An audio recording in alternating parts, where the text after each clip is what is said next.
Hello everyone. तो आज हम लोग कंटिन्यू करेंगे प्रोनाउन का थर्ड पार्ट। अगर आपने इससे पहले फर्स्ट और सेकंड पार्ट नहीं देखा है तो आपको डिस्क्रिप्शन में लिंक मिल जाएगा, वहां से पहले फर्स्ट पार्ट और उसके बाद सेकंड पार्ट को देख लेंगे, तभी आपको थर्ड पार्ट अच्छे से समझ में आएगा। तो हम लोग कंटिन्यू करते हैं थर्ड पार्ट को। सबसे पहले हम लोग रिकैप करते हैं कि हम लोगों ने सेकेंड पार्ट में क्या क्या पढ़ा। तो सेकेंड पार्ट में हम लोगों ने सबसे पहले पढ़ा था पॉसेसिव प्रोनाउन, जो प्रोनाउन का सेकेंड टाइप है उसके बारे में। पॉसेसिव प्रोनाउन क्या होता है, कैसे यूज करते हैं, किस तरह से वो हमें स्पोकन इंग्लिश में हेल्प करेगा। आगे हम लोगों ने पढ़ा प्रोनाउन का third part demonstrative pronoun. Demonstrative pronoun क्या होता है, उसका यूज किस तरह से कर सकते हैं। और आगे फोर्थ टाइप इंट्रोगेटिव प्रोनाउन पढ़ा। इंट्रोगेटिव प्रोनाउन का यूज हम लोग क्वेश्चन करने के लिए किस तरह से कर सकते हैं उसके बारे में सीखा। तो आज हम लोग स्टार्ट करते हैं फिफ्थ टाइप, जो है इंडेफिनिट प्रोनाउन। इंडेफिनिट जैसे नेम से ही आप लोग समझ सकते हैं कि अनिश्चित, अनिश्चित संख्याओं के बारे में बता रहा है। तो वह प्रोनाउन जो इंडेफिनिट नंबर के बारे में बताता है उसको आप इंडेफिनिट प्रोनाउन के अंतर्गत रख सकते हैं, या फिर ऐसे भी डिफाइन कर सकते हैं कि किसी खास पर्सन या थिंग्स को नहीं बताता, किसी एक पर्सन और थिंग्स को नहीं बताता। तो आप लोग दो तरह से डिफाइन कर सकते हैं। First, the pronoun used to show indefinite number, मतलब वह प्रोनाउन जो शो करता है इंडेफिनिट नंबर को। और आगे second, the pronoun doesn't refers any particular person और थिंग्स, मतलब कि किसी खास या किसी एक पर्सन को नहीं डिनोट करता है। तो एग्जाम्पल इसका क्या ले सकते हैं आप, नो वन ले सकते हैं। नो वन मतलब कोई नहीं, तो इससे आपको एक संख्या के बारे में नहीं पता लग रहा है, जो इंडेफिनिट नंबर है उसके बारे में आप लोग को शो हो रहा है। मतलब क्या हो गया, नो वन हो गया आपका इंडेफिनिट प्रोनाउन। अब आगे ऐसे ही नोबडी हो सकता है, समवन हो सकता है, समबडी हो सकता है, एवरीवन हो सकता है, एवरीबडी हो सकता है, एनीवन, एनीबडी, ऑल और बोथ एंड सम, ये सब होते हैं आपके इंडेफिनिट प्रोनाउन के एग्जाम्पल। और इन सब में जो एनीबडी है, नो वन है, समवन है, समबडी है, एवरीवन है, एवरीबडी है, और एनीवन और एनीबडी, ये सब अपने साथ ऑलवेज सिंगुलर वर्ब का यूज करते हैं। मतलब सिंगुलर वर्ब आप इनके साथ लगाएंगे। और ऑल के साथ आप सिंगुलर भी लगा सकते हैं, प्लुरल भी लगा सकते हैं। और जो बोथ हो गया और सम हो गया, इनके साथ ऑलवेज आप प्लुरल वर्ब का यूज करेंगे। जैसे अगर आपको सेंटेंस बोलना है नोबडी इज कमिंग, आप ये नहीं बोलेंगे नोबडी आर कमिंग, आप करेक्ट सेंटेंस क्या बोलेंगे, नोबडी इज कमिंग। ये हो गया आपका करेक्ट सेंटेंस। आगे ऑल जो प्लुरल वर्ब भी लेता है और सिंगुलर वर्ब भी ले सकता है।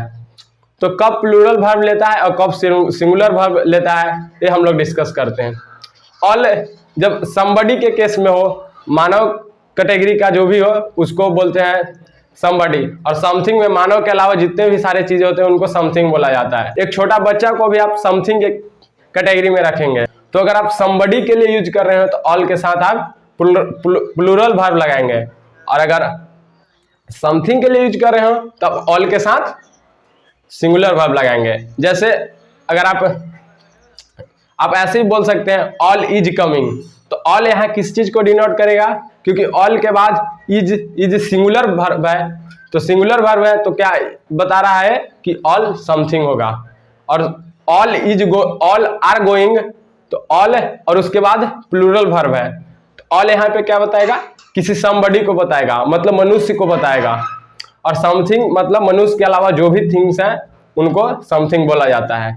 अब आगे बोथ का यूज कैसे करें, तो बोथ मतलब होता है दोनों, तो बोथ आपका प्लुरल हो गया, तो इसके साथ आप ऑलवेज प्लुरल वर्ब का यूज करेंगे। सम मतलब कुछ, तो कुछ मतलब ज्यादा, एक से ज्यादा, तो उसके साथ भी आप क्या यूज करेंगे, प्लुरल वर्ब। तो आप बोल सकते हैं both are reading a book, मतलब दोनों किताब पढ़ रहे हैं, तो बोथ के साथ आप प्लुरल वर्ब का यूज करेंगे। उसी तरह सम के साथ भी आप प्लुरल वर्ब का यूज करेंगे। सम आर टीचिंग, मतलब कुछ पढ़ा रहे हैं, तो उसके साथ भी आप प्लुरल वर्ब का यूज करेंगे। तो आगे हमारा प्रोनाउन का सिक्स्थ पार्ट है जिसको बोलते हैं reflexive pronoun. Reflexive reflection word से बना है, और रिफ्लेक्शन का मतलब आप लोग जानते ही हैं कि खुद वापस आ जाना या फिर किसी फेर से टकरा के वापस आना, तो वही इसका भी अर्थ होता है रिफ्लेक्सिव प्रोनाउन का। इसमें जो काम करने वाला है मतलब सब्जेक्ट, उसी पर वर्क होता है, जो एक्शन करता है सब्जेक्ट वो उसी पर अप्लाई होता है। जैसे मैं स्वयं किताब पढ़ता हूँ, तो किताब पढ़ने वाला भी मैं हूँ और काम करने वाला भी मैं, मतलब सब्जेक्ट और ऑब्जेक्ट यहाँ पे लगते हैं कि सेम है। तो आप लोग इसको कैसे डिफाइन कर सकते हैं? तो the pronoun used to show subject and object are same is called reflexive pronoun. ऐसे आप डिफाइन कर सकते हैं, या फिर आप ऐसे डिफाइन कर सकते हैं the pronoun that show the action done by subject reflects upon subject. मतलब कि जो सब्जेक्ट के द्वारा किया गया काम है वो खुद उसमें ही रिफ्लेक्ट होता है। तो मैंने क्या एग्जांपल आपको बताया, मैं स्वयं पढ़ता हूं, तो इसमें क्या हो गया, मैं खुद पढ़ता हूं, मतलब मैं भी सब्जेक्ट हूं और ऑब्जेक्ट की तरह भी मैं ही वर्क कर रहा हूं। तो मतलब क्या इसको ट्रांसलेट आप किस तरह से कर सकते हैं? तो आई रीड माई सेल्फ, तो यहाँ पे जो माई सेल्फ हुआ वो आपका रिफ्लेक्सिव प्रोनाउन हुआ। उसी तरह से माई सेल्फ हो गया, आवर सेल्फ हो गया, यू सेल्फ और योर सेल्फ्स, उसके बाद him self, herself, itself और देम सेल्फ्स, ये सब होते हैं आपके रिफ्लेक्सिव प्रोनाउन के एग्जाम्पल। अगर आपको सेंटेंस बनाना हो, वह स्वयं खेलता है, तो ही प्लेज हिमसेल्फ, वह स्वयं खेलता है।